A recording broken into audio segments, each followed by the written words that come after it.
NATO को लग रहा था कि यूक्रेन की आड़ में पुतिन के रूस को बुरी तरह से हरा देंगे, लेकिन पुतिन ने 21 नवंबर के बाद से ऐसे हमले यूक्रेन पर किए हैं कि नेटो चारों खाने चित्त होने लगा है।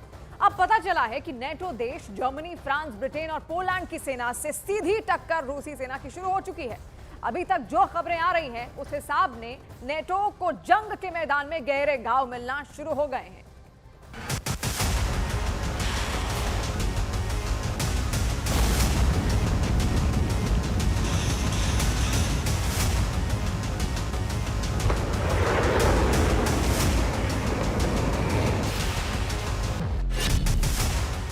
पुतिन ने चीर डाला, नाटो युद्ध शुरू।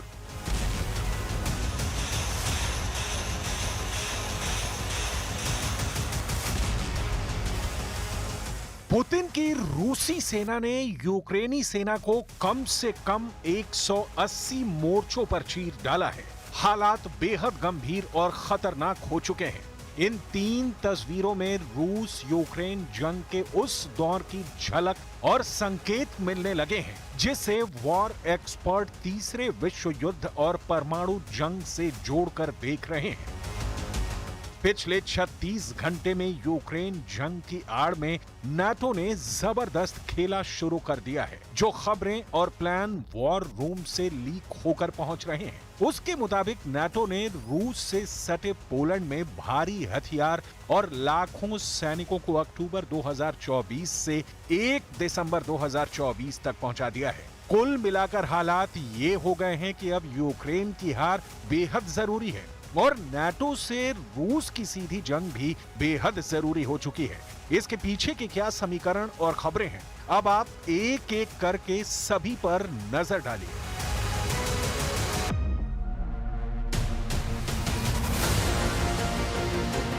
पुतिन ने 20 जनवरी 2025 से पहले पूरे पूर्वी यूक्रेन पर कब्जा करने का प्लान बना लिया।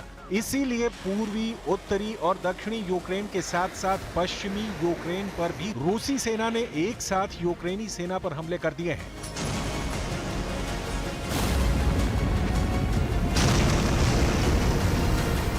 दूसरी और सबसे महत्वपूर्ण खबर यह है कि ट्रंप और पुतिन के याराना के चक्कर में नाटो के देश बुरी तरह से फंस गए हैं।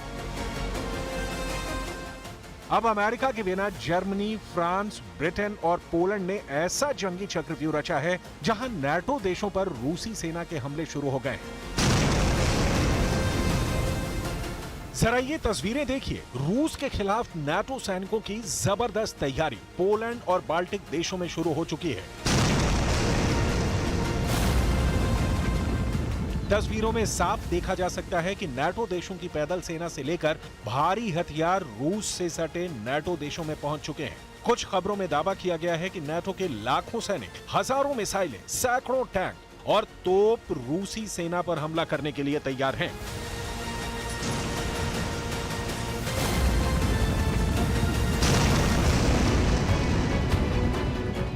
जबकि दूसरे वीडियो में साफ देखा जा सकता है कि जोरदार युद्ध के बीच नाटो देशों के टॉप कमांडर और नेता एक के बाद एक मीटिंग कर रहे हैं। इस मीटिंग में नाटो ये अनुमान लगाने की कोशिश में जुटा है कि अगर रूस पर सीधा बड़ा हमला किया जाए तो इसके क्या परिणाम हो सकते हैं। इन तस्वीरों में साफ देखा जा सकता है कि बड़े पैमाने पर मिसाइलें, टैंक, तोप, युद्धक विमान बनाए जा रहे हैं। नाटो रूस से मुकाबला करने के लिए इतने बड़े पैमाने पर तैयारी कर रहा है जिसका अनुमान लगाना बेहद मुश्किल है।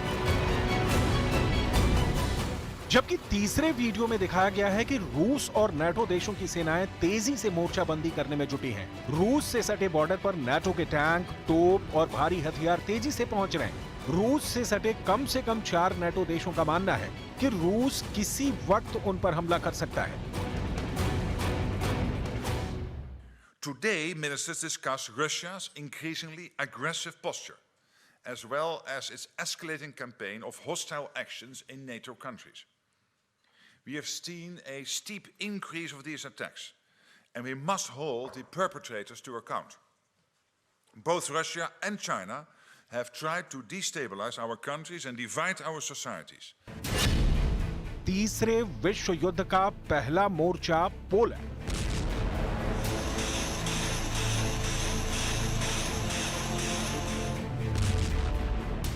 अब हम आपको दिखाने जा रहे हैं कि कैसे पोलैंड से लेकर जर्मनी तक रूसी हमले शुरू हो चुके हैं। जर्मनी पर हमला। पश्चिमी मीडिया का दावा है कि रूसी युद्धपोत ने जर्मन सैन्य हेलीकॉप्टर पर गोला बारूद से हमला किया है। कुछ दावे किए जा रहे हैं कि जर्मनी के हेलीकॉप्टर पर उस वक्त गोला बारूद से हमला किया गया जब वो रूसी युद्धपोत के नजदीक पहुंच गया था। खबरों में यह भी दावा किया गया है कि रूसी युद्धपोत से जर्मनी लड़ाकू हेलीकॉप्टर पर सिग्नल गोला बारूद से हमला हुआ है। जर्मन समाचार एजेंसी डीपीए ने सूत्रों के हवाले से कहा कि रूसी जहाज से चालक दल ने बाल्टिक सागर के ऊपर जर्मन विमान की ओर गोला बारूद दागा है। इस रूसी हमले के बाद से जर्मनी दूसरे विश्व युद्ध के दौरान के अपने बंकरों को फिर से बेहतर बनाना शुरू कर दिया है। इसके अलावा पोलैंड रूस को सीधी चुनौती दे रहा है, ऐसे दावे किए जा रहे हैं। वहीं बाल्टिक देश एस्टोनिया, लातविया और लिथुआनिया भी रूस के हमलों से निपटने के लिए एड़ी चोटी का जोर लगा रहे हैं। दावों के मुताबिक पोलैंड में 1,20,000 नाटो सैनिक जमा हो चुके हैं। फ्रांस की स्पेशल फोर्स के लगभग 6,000 स्पेशल कमांडो पोलैंड में मौजूद हैं। इधर रूस ने बेलारूस में अपनी इस्कंदर मिसाइल 5 महीने पहले ही तैनात कर दी थी। खबर ये भी है कि अगर पोलैंड की तरफ से रूस पर हमला होगा तो बेलारूस की तरफ से यूक्रेन पर और रूस और बेलारूस की सेना मिलकर बड़ा हमला कर देंगी। नाटो की इस चाल पर ट्रंप की मुहर नहीं लगी है, ऐसा दावा किया जा रहा है। खिलाड़ी निकले पुतिन, अनाड़ी है नाटो। राष्ट्रपति पुतिन अच्छी तरह से जानते हैं कि ट्रंप नाटो को जरा भी पसंद नहीं करते हैं। इसीलिए कहा जा रहा है कि पुतिन के इशारे पर ट्रंप यूक्रेन को जंग हरवाना चाहते हैं ताकि युद्ध रुक जाए। हम आपको 2019 में नाटो पर दिए गए ट्रंप का वो बयान दिखाते हैं जो नाटो के लिए 2024 में नासूर बनने जा रहा है। अमेरिका के वरिष्ठ प्रशासनिक अधिकारियों ने 2019 में द न्यूयॉर्क टाइम्स को बताया कि ट्रंप ने बार बार नाटो की आलोचना की थी और राष्ट्रपति पद पर रहते हुए उन्होंने कहा था कि वो नाटो से अमेरिका को हटवा देंगे। विशेषज्ञों का कहना है कि ट्रंप नाटो से अमेरिका को बाहर निकलवाएंगे। इसकी संभावना बहुत कम